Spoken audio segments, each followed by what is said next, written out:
Hello, everyone. Today I want to take a little bit of time to take a break from writing and do a short article that I posted here on my website, that is sheddingoftheego.com. That's going to be in the description box. I want to talk about Tupac, the rapper Tupac. Now, first I'm going to talk to you guys a little bit about one of my favorite sci-fi series, and that is the sci-fi epic Dune by Frank Herbert. I've talked about it numerous times on various other videos that I've uploaded. But if you haven't heard those, I'll give you a brief background again, so it'll only last a couple of minutes here. In the Dune universe, there exists a sisterhood, and that is a sisterhood known as the Bene Gesserit. I don't know if I'm pronouncing that correctly. Maybe some Dune connoisseurs can correct me if I'm wrong there. But these Bene Gesserits, they use what appears to be a biochemical substance known as the spice melange, that confers the ability of prescience onto the user. And consumers of this substance are granted the ability to understand and analyze the probabilistic nature of future events in such a way that they can accurately predict the future. Now, the Bene Gesserit launched a eugenics campaign in hopes of creating a human being that was, on the genetic level, infused with the highest possible bioavailability for this substance, this spice melange, which as a result would render him with an almost supernatural omniscient ability. This person, despite being genetically designed to accept the spice melange, would still have to undergo a catalytic ritual that would trigger his prescient ability via the spice.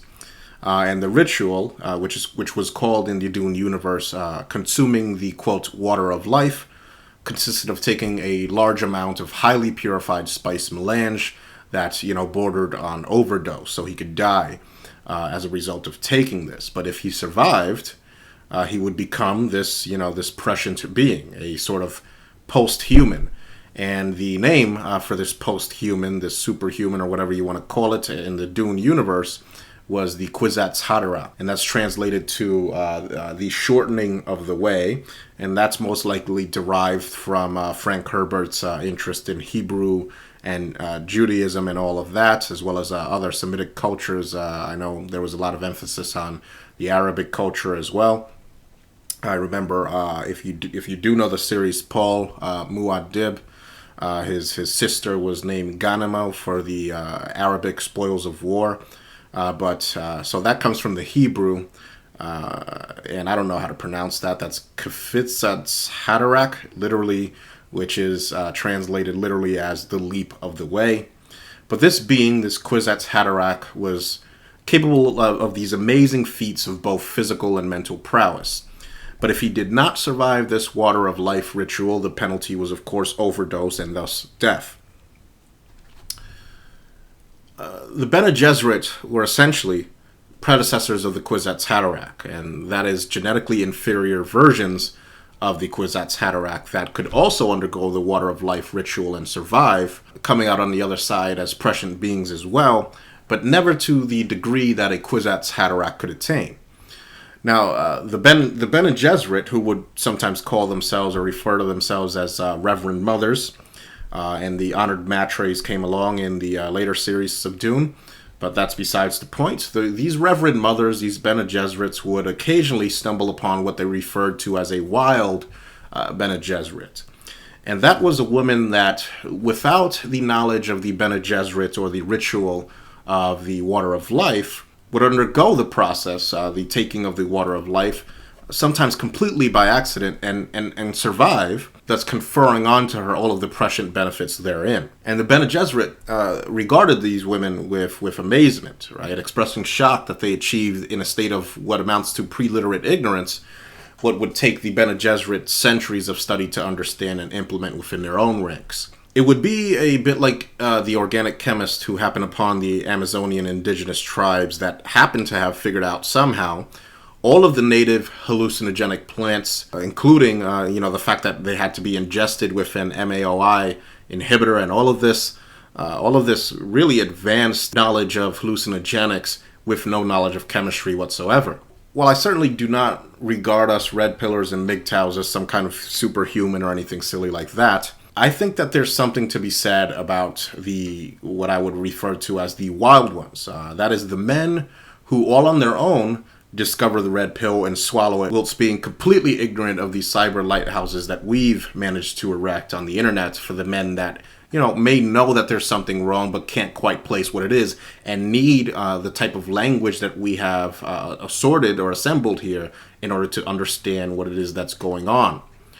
The red pill is our water of life. It is our equivalent to the water of life ritual, in that if you consume it, what you undergo could potentially kill you, right? How many men, after seeing the vicious side of the red pill, end their own lives? We all know the suicide rate. We all know all about that. But if you can manage to stomach it, once it's down, and once your enzymes have digested it, once you come out on the other side, you can see it as a shortening of the way of your own.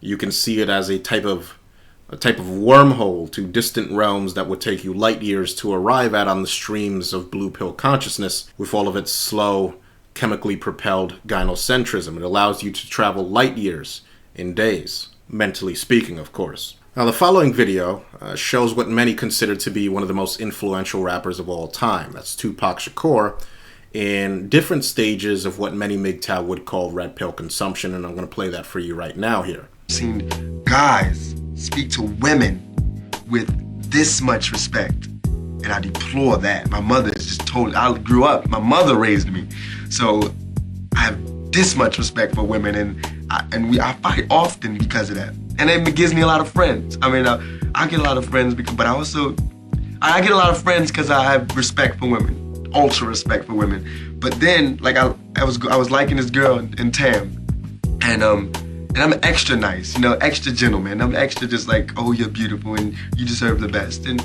she told me I was too nice. I couldn't believe it. It wouldn't work because I was too nice. That was the ultimate stab in the back. So I went through a week of just going, forget it, I'm just gonna be like them. Because they seem to get the girls and they call girls the B word. Bitches ain't shit. We don't love them hoes, and it's like that. I feel as though it really ain't as big as everybody make it, you know? Even the females know it's bitches. Females don't even hang with females, you know what I'm saying? So why would they expect a nigga to understand something they don't understand, you know what I'm saying? That's one.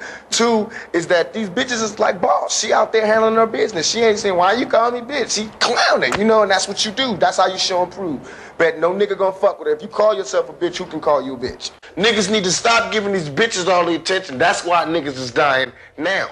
When these hoes get horny, niggas die. Hoes get horny, niggas die. Watch, every time. Every funeral you go to, it's a bitch that was horny the night before. So you need to start checking these bitches, keep your dick in. Niggas need to go back to the OG penitentiary days and start jacking off. Because if you don't, you're going to end up killing each other. We're going to all die. We got to start saying, fuck these bitches, man.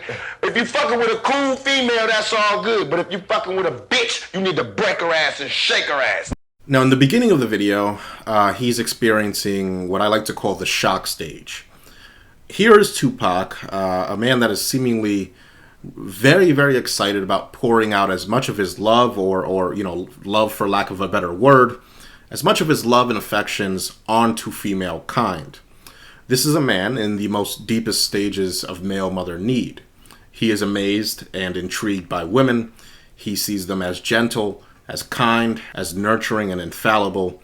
And he even states that, you know, he gets into regular conflict with other men in defense of his vision of what women are supposed to represent according to the way he sees them. This man, Tupac Shakur, like countless billions of other men that came before him, would have to learn the hard way, it seems in Tupac's case, that women can be as cruel, capricious, and uncaring as any man can be, and sometimes even more so.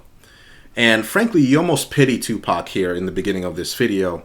It's almost like I see him in the same way that one sees on the Discovery Channel when one roots for a gazelle fawn on the African savannah that has not yet understood the dangers of the lions lurking at the edges, lying in wait in hopes of consuming him. You know, you root for the gazelle, you know, truly wanting to see him live and escape the lions and the leopards that stalk him, but you know he's going to have to learn very fast, and that if he doesn't learn fast, he'll eventually be devoured by the business end of the apex predators that live amongst him. And the beginning stages of his red pill awakening, if you watch the video, the first part of this video here, begin to make themselves apparent when he sees that his own, quote, nice behavior was in fact repulsive. to one of the girls that he was interested in. And like many men, this key realization forms the catalyst for what will later become the transitionary period that we know in the MGTOW portion of the manosphere as red pill rage. And this is where, of course, as all you know, where the man exhibits what can only be called a fuck it attitude toward the opposite sex. I mean, there's a lot of anger to work out. And that takes place, of course, at the initial stages. And here we see Tupac at the initial stages. He can't even bring himself to call women the, as he calls it, the B word. Right? He can't even say the word that he likely normally was saying whenever a conversation not about women was taking place. I would venture to wager that at this point in his life, Tupac had likely called plenty of other men a bitch at one point or another, but when it's in reference to a woman, he cannot even utter the word. He is a true acolyte at this point of the gynocentric religion. Thou shalt not take the Lordess's name in vain, and all that.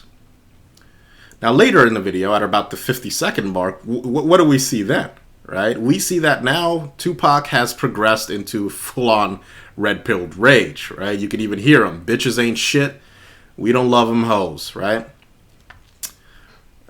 And he proclaims this loudly for everyone to hear. Now it seems Tupac has at this point made the transition.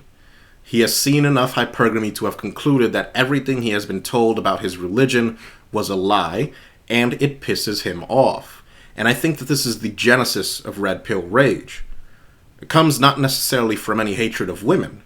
And in fact, I would go as far as to say that it has nothing to do with women at all. Women are merely the visible manifestation of where that anger is currently at that point directed. The actual anger stems from and originates at the lie. The anger is directed really and truly at the fact that nobody sat Tupac down and told him that his religion was concentrated gynocentrism that is designed to make him into an unquestioning servant of the collective uteri of the woman he once cherished and worshipped. That's what he's angry at. That's what pisses him off. And Tupac then goes on to describe the fact that, even women cannot tolerate other women because of the general backstabbing and cutthroat miasma that emanates from whatever social circles women seem to be a part of. At this point, he is very far into his analysis of women at that point. And frankly, I believe that at that point, he's entering into the final stages of red pill acceptance. The video finishes with Tupac saying what essentially amounts to an appeal to men to simply go their own way, making the argument that simply masturbating is a preferable alternative to dealing with the opposite sex, and frankly, a lot of times it is. That's what no fucking PUA will tell you. That's what no tradcon will tell you, that a lot of times it's better to jerk off than to deal with the opposite sex if you're a man. It really is amazing to watch this video. I just find it fascinating, the universal way by which what is essentially the equivalent of a wild Bene Gesserit in the form of a feral MGTOW, that is Tupac Shakur, expressing the same concepts we do, with the only real difference being the idiosyncratic nature of his expression. So with all that said, gentlemen, there's an importance to what we do here. And that importance and that mission is to give wild MGTOW, feral MGTOW, a chance to put a name to what they're experiencing. We should never forget this. Okay, gentlemen, so with that, I'm going to get back to writing on the book. Also, I do want to mention, gentlemen, that Shedding of the Ego has been consistently growing in traffic and in popularity. The Alexa ranking is going up. Gentlemen, I do want you to spread my website as far and wide as possible. Any of you that have any kind of affinity for this channel or appreciate any of the work that I've done here, please put links of my website in relevant websites so that we can start generating more backlinks. I didn't really get too much of a answer from people that were interested in being on the blog roll. Maybe more will come in, maybe not. Unless I get more, I'm really not going to bother. But gentlemen, if you want to help this site grow, submit articles, right? That's at barbarossa930@gmail.com. Check the site every single day. We're going to make this site big. I'm very, very confident about the the site growing and getting bigger consistently. It's going to take time, but we're going to get there. But I need your help. So, gentlemen, that's all that I really have to say for now. Please check out the site, sheddingoftheego.com. I'm interested in writers. I'm interested in people spreading links to other websites so as to get a higher, Google page rank and all of that. If you're willing to help, please contact me, and I can certainly put you on something. Thanks for listening, gentlemen.